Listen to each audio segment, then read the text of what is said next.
Hi, സമയം 11:49. പുറത്ത് നല്ല മഴയായിരുന്നു. മഴയൊക്കെ തോന്നി കഴിഞ്ഞപ്പോൾ എനിക്കും എൻ്റെ ഭാര്യയ്ക്കും വിശപ്പായി.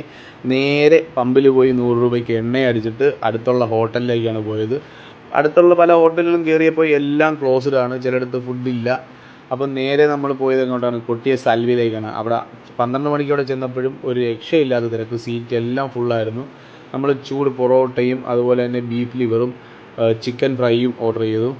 കൂടാതെ ഞാനൊരു മട്ടൺ സൂപ്പും കൂടി ഓർഡർ ചെയ്തു. ഫസ്റ്റ് ടൈമാണ് ഞാൻ മട്ടൺ സൂപ്പ് കഴിക്കുന്നത്. പക്ഷേ എനിക്കിഷ്ടപ്പെട്ടു, സൂപ്പൊക്കെ ഇഷ്ടപ്പെട്ടു, അതുപോലെ തന്നെ ഫുഡും എനിക്കിഷ്ടപ്പെട്ടു. എന്തായാലും നമ്മളൊരു 10-12 കിലോമീറ്റർ എടുത്തിട്ടാണ് കൊട്ടിയ സൽവിയിലേക്ക് പോയത്. ഈ ഒരു ടൈമായിട്ടും എന്തായാലും ഇറങ്ങിയതല്ലേ എന്ന് പറഞ്ഞ് ഒന്ന് കറങ്ങി. അപ്പോൾ പുറത്ത് നല്ല മഴയുണ്ടായിരുന്നു, ഒരു പൊളി വൈബ് തന്നെയായിരുന്നു. അപ്പോൾ ഫുഡൊക്കെ കഴിച്ച് സൽവയ്ക്ക് ടാറ്റാ ബൈ ബൈ പറഞ്ഞ് എനിക്കിഷ്ടപ്പെട്ട 2 കിറ്റ്കാറ്റ് ചോക്ലേറ്റ് മേടിച്ച് കഴിച്ചിട്ട് നമ്മൾ തിരിച്ച് വീട്ടിലേക്ക് പോയി. അപ്പോൾ ഈ ഒരു ചെറിയ ചാറ്റൽ മഴയും അതുപോലെ തന്നെ ഇത്രയും ലോങ് ഒരു നൈറ്റ് റൈഡൊക്കെ എന്ന് പറയുമ്പോണ്ടല്ലോ, അതൊരു വൈബ് തന്നെയാണ്. അപ്പോൾ ഈ നൈറ്റ് റൈഡ് ഇഷ്ടപ്പെടുന്നവർ തീർച്ചയായിട്ടും വീഡിയോയ്ക്ക് ലൈക്ക് ചെയ്യുക, അതുപോലെ തന്നെ കമൻറ്റ് ചെയ്യുക, നമ്മുടെ ചാനൽ സബ്സ്ക്രൈബ് ചെയ്യുക. പുതിയൊരു ചാനലാണ്. അപ്പോൾ ഇതുപോലുള്ള വീഡിയോ ഒക്കെ ആയിട്ട് വരാം. അപ്പോൾ ഓക്കെ, ടാറ്റാ ബൈ ബൈ.